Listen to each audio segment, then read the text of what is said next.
Hello everyone, welcome back to my YouTube channel learn with fun. आज हम करेंगे 10th class के history का first chapter the rise of nationalism in Europe. इस chapter में हम देखेंगे कि यूरोप में कैसे नेशनलिज्म का राइज हुआ। चलिए देखते हैं। इन 1848 1848 में एक फ्रेंच आर्टिस्ट थे जिसका नाम था फ्रेडरिक सोरियो। इन्होंने क्या किया, इन्होंने कल्पना करके 4 इमेजेस बनाई, 4 पिक्चर्स बनाई और इसमें उन्होंने एक डेमोक्रेटिक व लिक वर्ल्ड की कल्पना की है।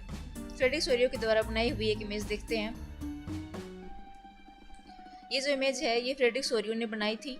इस इमेज का नाम है द पैक्ट बिटवीन नेशंस। इस इमेज में एक स्टेचू दिखाई गई है जो है स्टेचू ऑफ लिबर्टी। इस स्टेचू के एक हाथ में क्या है, मेंस राइट यानी कि मानव अधिकार है, और इसके दूसरे हाथ में क्या है, एक टॉर्च है।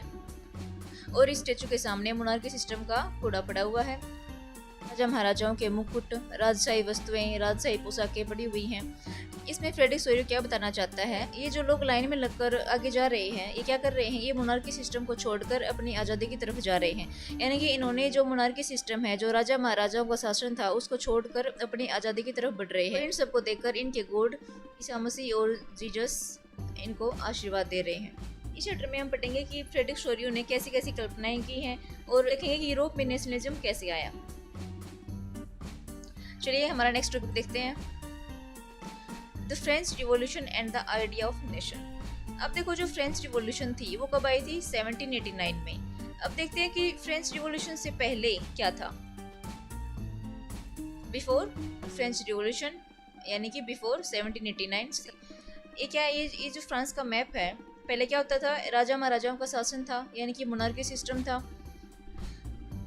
जो सारी पावर थी वो किसके पास होती थी, राजा महाराजाओं के पास होती थी। जो कॉमन पीपल थे यानी कि जो कॉमन सिटीजन्स थे, उनके पास कोई भी पावर नहीं होती थी, कोई अधिकार नहीं होता था। जो भी राजा बोलता था वही उनको करना पड़ता था। और फिर क्या था, राजा के बाद उसका बेटा ही क्या बनेगा, राजा बनेगा। यानी कि ये सिस्टम क्या हो गया, हेरिडिटरी सिस्टम हो गया। राजा के बाद उसका बेटा ही राजा बनेगा। ये तो था फ्रेंच रिवॉल्यूशन से पहले। अब देखते हैं कि जो फ्रेंच रिवॉल्यूशन के बाद क्या क्या चेंजेस हुए। फ्रेंच रिवॉल्यूशन के बाद क्या हुआ, यानी कि आफ्टर 1789। यानी देखो, पहले तो क्या था, राजा महाराजा शासन करते थे, उसके सारी पावर्स राजा महाराजाओं के पास होती थी। जैसे भी राजा बोलते थे वैसा ही उनको करना पड़ता था। लेकिन फ्रेंच रिवॉल्यूशन के बाद क्या हुआ, जो सारी पावर्स थी ना वो किसके पास आ गई, सिटीजन्स के पास आ गई। यानी कि जो कॉमन पीपल थे ना, कॉमन सिटीजन्स थे, उनके पास सारी पावर आ गई। उन्होंने मोनार्की सिस्टम को खत्म कर दिया, राजा महाराजाओं के शासन को समाप्त कर दिया। ठीक है, तो ये एक बड़ा चेंज ये हो गया क्योंकि मोनार्की सिस्टम को खत्म कर दिया गया। सारी पावर किसके पास आ गई, सिटीजन्स के पास आ गई। ठीक है, देखते हैं कि और क्या क्या चेंजेस हुए फ्रेंच रिवॉल्यूशन के बाद, क्या क्या चेंजेस हुए। चलिए देखते हैं। लोगों ने क्या किया, फ्रांस के लिए नए फ्लैग को चूज किया जिसमें क्या थे, 3 कलर थे। यानी कि उन्होंने अपना नया फ्लैग बना लिया, नया झंडा बना लिया जिसमें क्या थे, 3 कलर थे। अपने पुराने झंडे से उसको रिप्लेस कर दिया। नेक्स्ट है, उन्होंने क्या किया, जो फ्रेंच लैंग्वेज थी उसको क्या किया, नेशनल लैंग्वेज घोषित कर दिया, यानी कि राष्ट्रभाषा घोषित कर दिया फ्रेंच लैंग्वेज को। और क्या किया फ्रेंच के लोगों ने क्या किया, नया राष्ट्रगान बना लिया, यानी कि नए राष्ट्रगान को कंपोज किया उन्होंने। और फिर क्या किया, साथ में ओथ भी ली। लोगों ने वोट के द्वारा क्या किया, स्टेट जनरल को इलेक्ट किया, यानी स्टेट जनरल का चुनाव किया।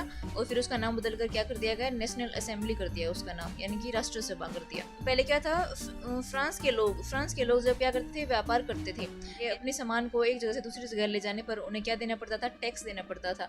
लेकिन फिर क्या हुआ, फ्रेंच रिवॉल्यूशन के बाद इसको क्या कर दिया गया, अबोलिश कर दिया गया, यानी कि समाप्त कर दिया गया। ठीक है, ये थे फ्रेंच रिवॉल्यूशन के बाद जो भी चेंजेस हुए थे। अब देखो, जो फ्रेंच आर्मी थी उन्होंने क्या किया, फ्रेंच आर्मी से उन्होंने क्या किया, उनकी जो देशभक्ति थी या फिर अपने देश के प्रति जो भावना थी उसको पूरे यूरोप में फैलाने का काम शुरू किया।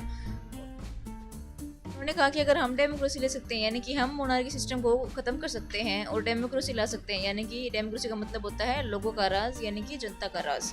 ठीक है, यानी कि हम डेमोक्रेसी ला सकते हैं तो तुम क्यों नहीं। तो उन्होंने क्या किया, पूरे यूरोप में इस भावना को सेपरेट करना शुरू कर दिया, इस भावना को फैलाना शुरू कर दिया कि हम आज़ादी ला सकते हैं तो तुम क्यों नहीं ला सकते। ठीक है, उन्होंने इस भावना को फैलाना शुरू कर दिया।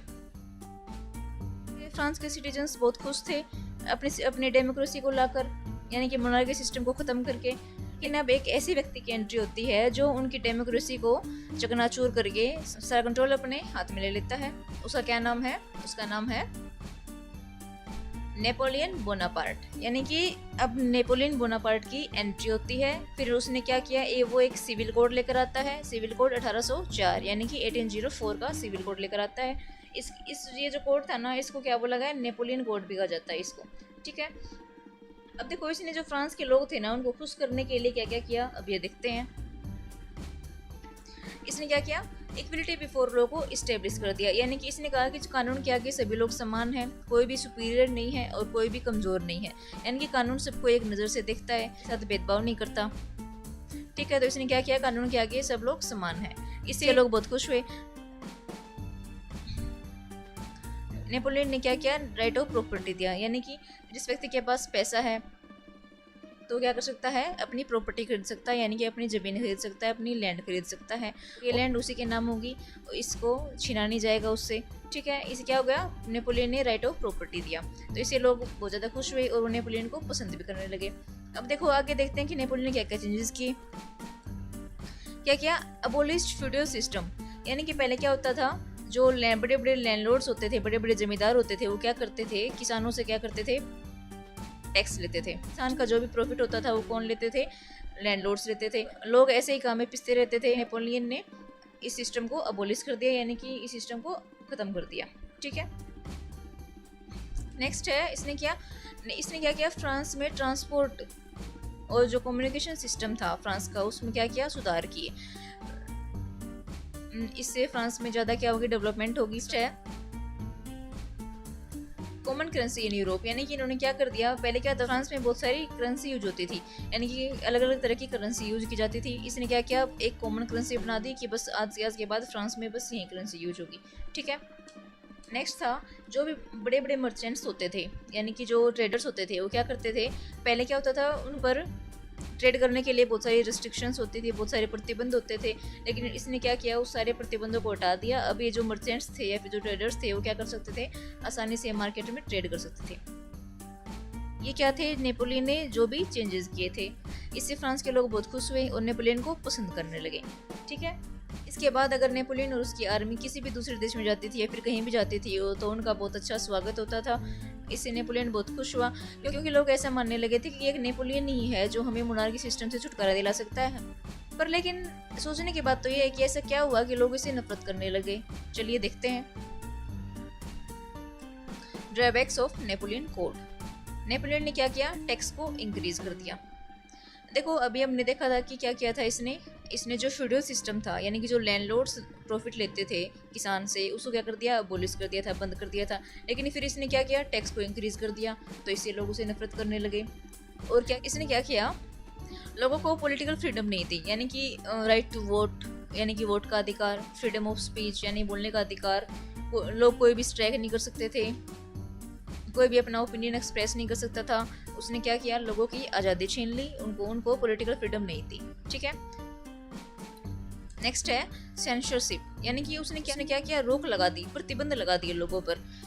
जैसे कि मान लो न्यूज़पेपर में न्यूज़ छापने से पहले जो न्यूज़ होती थी ना, वो उनको गवर्नमेंट को दिखानी पड़ती थी, तो फिर वहीं ये फैसला लेते थे कि ये न्यूज़ छपने के लायक है या नहीं। तो ऐसे लोगों पर अनेकों रोक लगा दी, यानी मीडिया पर पूरी तरह से रोक लगा दी, ठीक है। जैसे कि एग्जांपल ले लो, जैसे कि सेंसर बोर्ड होता है, यानी कि जब भी कोई मूवी रिलीज होती है तो सबसे पहले क्या होता है, जब भी कोई मूवी रिलीज होती है पहले कौन देखता है, सेंसर बोर्ड देखता है, यानी कि ये है मूवी रिलीज करने के लायक है या नहीं, ठीक है। ऐसे उसने क्या किया, लोगों पर अनेक रोक लगा दी। ऐसे लोगों ने क्या कर दिया, सेंसरशिप लागू कर दी, यानी कि प्रतिबंध लगा दिए लोगों पर। और नेक्स्ट है, नेपोलियन लोगों को ज़बरदस्ती फ्रेंच आर्मी में ज्वाइन करने लगे, यानी कि लोगों को ज़बरदस्ती फ्रेंच आर्मी में भर्ती किया जाने लगा, ठीक है। आज के लिए बस इतना ही, मिलते हैं नेक्स्ट वीडियो में। अगर आपको ये वीडियो अच्छी लगी हो तो लाइक, शेयर एंड सब्सक्राइब करें। आई होप आपको सब कुछ अच्छे से समझ में आया होगा। मिलते हैं नेक्स्ट वीडियो में, बाय बाय।